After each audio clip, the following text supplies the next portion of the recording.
Welcome to News Team 3, Rickel's News Team 3. I invited Mr. Ken Steely to come and help me talk about gun safety. The gun club in Ukiah. We have had issues all across this country where gun violence just seems never ending. But there are a lot of NRA, a lot of other people who have very strong feelings about guns. And so I thought what we would do is maybe talk about the local gun club. Okay. Okay. So I understand there have been some issues recently with the gun club, and you've investigated on that. Well, that's what sort of got my interest up. A couple people were arrested. Just recently, you probably saw it in the Daily Journal. One was a Penny Renee Mathis, female, and she was arrested for, it says here, grand theft, money, labor, and property, 11/21/17. Apparently, this lady was a secretary of the. It was money laundering, I think it said. Yes. Basically says grand theft, money, labor, property. So okay. What I heard through the grapevine of those, there was a group of 7 people who looked at the books when this one lady was no longer the treasurer, and they audited them, and they found some significant issues. One primarily issue that they talked about was she wrote a check for $10,000 and deposited it in her account in Petaluma. Okay. So that was sort of a red flag. But the idea was the local club wanted to confront this illegal activity. For what I have found out about them, Ken, is they're very safety conscious. They have a variety of activities for both youth and adult women. And give you an example, they have an archery range there for youngsters or even adults. In fact, I just went to an orientation up there this last Saturday, and the lady was talking about these different programs. So archery was one of them. They have a black powder, which is those larger guns. I guess you would consider them back in the cowboys and Indian days, the black powder guns. Well, archery piques my interest because I haven't done archery since high school. Oh, really? Yeah. It was offered in PE. Oh, really? Yeah. They have a nice little course off to the left there. They have about, I think, half a dozen or so stationary targets. They have some safety rules. That was the one thing I found out about the gun club, Ken, is that every one of these programs, safety is the first thing, and then the activity is second. For instance, for archery, a couple things they mentioned was never fire down range unless you make sure nobody's down there, 1. And 2, you got to go down and check behind the targets, so it's all safety, make sure nobody's in that area. And there's a lot of animals that travel through that area, deer and so forth. You got to watch out for that. So, and then they didn't want any arrows that split open. I can't remember what they were called because they tear up the targets. Okay. But they have a nice little program there. I'm going to find out more about that this evening. I'm actually going to one of their board meetings. They have a cowboy action shoots, which are basically a shotgun, a pistol, and a rifle. And it's a competition. They dress up in the Western fits and so forth. I actually went up there and did some video in the years past. So it's sort of a fun entertainment thing. These guys come from all over competition. They go all over the state and the country. So that's a great program. And then they have the CCW program, which is the Carry Concealed Weapon. They have a training program that the Sheriff's Department has approved. And basically you go into a weekend of training. You get about a half hour, or you get half the day of education about what the laws are and so forth. They have a Mr. Higby, they have he's a retired CHP, he's been doing this for a long time. They also have other people there to assist.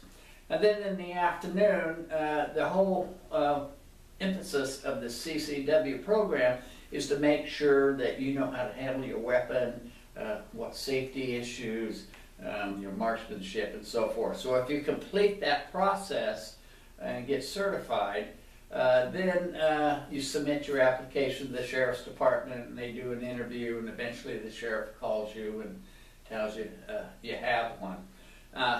One of the issues across... Or you don't. Yeah. Well, unless you've got a certificate, you don't get an interview, and there's the lieutenant from the Sheriff's Department interviews you. Gotcha. And I would venture to think that if you're not high moral character or good moral character, let's say, they're not going to authorize. There's a background check involved? Yes, they do a background check. You fill out, you do fingerprints. The Department of Justice sends a report to the Sheriff's Department. You can also get a copy of that, so you know what's going on. So they do a very good vetting program. One, training. Two, background. They're trying to make sure that there's no domestic violence, there's no specifically red flags, like if you have significant alcohol problem, you can't smoke marijuana and have a CCW, or even buy a gun anymore today. It's on a question mark. So they're trying to deal with these variety of issues the best they can. And basically the gun club provides training and experience from experienced individuals to help you get more familiar with the process. All right. They do hunter's education for youth. They do trap shooting, shotgun. They have a well-armed women's program where there's a couple women instructors help women understand how to deal with their weapon. They encourage them to get a CCW. So generally the gun club has a very active board. The president is Mike Witzel of Ukiah. Vice president is Cody Snodgrass. Secretary is Chris Land. Treasurer is Ron Moorhead. Membership secretary is Penny McIntosh. She's the one that provided us this orientation. They have directors, Eric Klein and Rick Reed. Have yet to meet them. But all these other people that have a website that's great. You can go the Ukiah Rifle and Pistol Club. They have a great website there. You can pretty much Is that the website address? Yes, it is. I believe so. Ukiah Rifle and Pistol Club. They're now working on a new range. One particular range, they assessed that there were some problems. So they're making a whole new building. It's under construction for a couple months. I'll show you a closer picture later. But they're doing great. They have about well, I think it was like 1,200 or more membership. I asked the sheriff about how many CCWs they had, and he figured there's 7,000 to 8,000 in the county. 3,000 of them are women. So that was kind of news to me. Right. Careful who you're dating. But what it tells me is that this program is alive and active, and every sheriff has been involved in it, and they rely on the gun club to do safety training and so forth. So what we're going to do, next week, or next month, we're going to bring you one of these programs once a month. And we're going to talk about different issues. Right now we're seizing on the safety of the gun club and a few people that were arrested. Again, we had Penny Renee Mathis, and then two other people associated with her, Jack Keith Mastis and Audie Lee. People associated with her, Jack Keith Mastis and Audie Lee Norberry.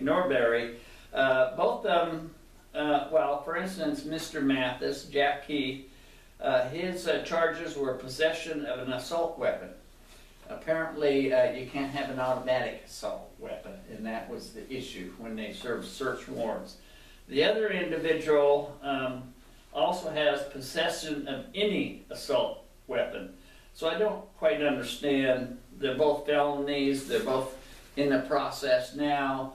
I think both of them have had a preliminary hearing. But their cases haven't went to court yet. Yeah, no, they're just in the beginning stages. They're getting attorneys assigned, and so we should probably mention that they're presumed innocent until found guilty in a court of law. well, generally that's the way it works. If you talk to some of the gun club members who are very informed about this, they have a more pointed opinion that they're waiting for them to get cooked.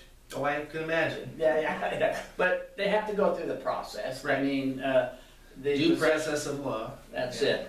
So we're going to be bringing you updates, and if you have any questions, you can write us at Post Office Box 24, Ukiah, and we'll try and answer those questions.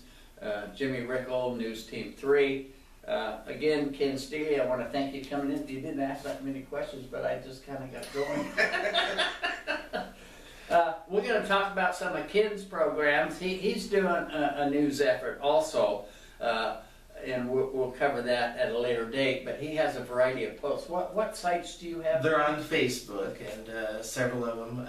My favorite, of course, is Ukiah Way Back When. And that is... It's a history site of Ukiah. And I actually go out and sometimes investigate history items, find out where, what's the history, what behind an item or something like that. Sometimes there'll be something that we look at every day. Yeah, don't even think about it. Yeah, but what's the history about it? And I find if I post a picture of it, if I don't know, there's somebody in the community who usually does. And well, I remember your focus on the old fjord side and so forth, and the history there before the hamburger place came in. Recently, I found some history through our members of the old KFD shopping center and the KFD store, the patio restaurant, the Lancer restaurant. And where were they located? They were located on the south end of town, across from the airport, where I believe next door to, Ukiah Paper Company is in. They divided the old KFD building into thirds. And the Sonny's Donuts there. It's next door to that. The donut shop at the time, way back when, was a bakery, and then later it. Next door became a health food store, and I cover all this on Ukiah Way Back When. I've actually launched two other sites, Potter Valley Way Back When and Laytonville Way Back When. So I have plenty of content even for Lake County. I'm just not ready to launch it yet. The Willits is in the works. Hoplin is in the works. I've got all kinds of information. That's a lot of work to research. I do it in my spare time. Oh, okay. Duncan Springs out in Hoplin, I've got lots of information, and I recently found two different owners of the Duncan Springs Resort through the years. And I have lots of photos to share eventually. All right. Yeah. Well, your other attributes that you're DJ. The mobile DJ and karaoke, and we recently got into video. We have video screens, and we can put up a light. So I don't go out and video the parties, but if somebody at a wedding and they want to show like a video montage of themselves growing up, the bride and groom, I've got the screens and even the projectors that can shoot that to the screen for them. All right, well, give our viewers here a phone number or an address so they can contact you. 468-707-468-3808 is the best way to reach me, or through Facebook, DJ-Ken Steely. That's Steely. Okay. And just send me a friend request there. Also, the news site is News Local Lake and Mendocino County, CA. All right. Well, I hope to, some of the things that we do at Rickel's News Team 3 is to post them on There we go. some of your sites. And one other site that's a favorite of mine that I didn't mention is Highway 101, Redwood Coast, because I love the Redwoods. It's my favorite part of California. Okay. And I've seen some other great parts of California, but you know, my heart just goes to the Redwoods every time. Well, I can remember growing up in Mendocino County. I've been here since 51, and You got 10 years on me. yeah, well, I've enjoyed those 10 years. There you go. But the Redwoods are always pleasant to drive to the coast, going up north to Humboldt County and so forth. And I've got videos on the Highway 101 Redwood Coast site. We've got videos that other members have made taking, 253 over to the coast. Yeah, I'm not sure what that number is. But you know, through the Anderson Valley, we've also got videos. Yes. Highway 20 from Fort Bragg and Willett, so we've got videos on the skunk train, Okay. and we've got videos through Avenue of the Giants, and these are all members that have made these videos, and then they need places to post them. I Well, see. whether it's photos or videos on my sites, you know, we're craving for people to send us our videos and photos. And something I don't allow on any of our sites, and it happens all the time on the news site, and I end up having to be the babysitter. I don't allow any arguing. I don't allow any name calling or foul language. That you might not make it. I might not make it. Well, if I give you anything, I'll have plenty of bleeps in there. There you go. So I'll cover it up best I can. I've got a happy trigger finger on that, and I don't even pay attention to the name. So I have, unfortunately, I've deleted some very good friends, and I hear about it later, and I'm like, sure you I do. promise you, I don't even look at the name. I just see the words or how somebody treated somebody. I hit the delete button. Well, you know, my history is looking at issues, and I'm very vocal about it. I don't necessarily have a lot of vulgar language, but I'm very persuasive in terms of my comments. So we'll see how that works down the road. Persuasive is allowed, Oh, and okay. if you really have to, just absolutely have to use a curse word, one of my favorites is HE double fiddlesticks or HE double okay. hockey sticks. Yeah. Okay, well, I'll try and remember that. It doesn't always work in the heat of the battle. So again, Ken Steely, Jimmy Rickel here giving you this little presentation today. I'm learning how to do internet stuff, which is kind of foreign to me. I'm used to just dealing with access TV. And right now, that's another issue we're going to get into. The county has basically eroded the community's access to their access TV rights by not putting out, well, basically by inaction. So in essence, the county is preventing First Amendment rights here in at least the Ukiah Valley of not being exercised. Willits has a great access TV entity that's up and running. Fort Bragg is struggling. They have yet to reestablish their access TV. But now we're going to be focusing on the Second Amendment, which is the gun ownership and so forth. Again, Stevie, Right. hey, thank you very much Jimmy. for coming in, and we'll see you next time.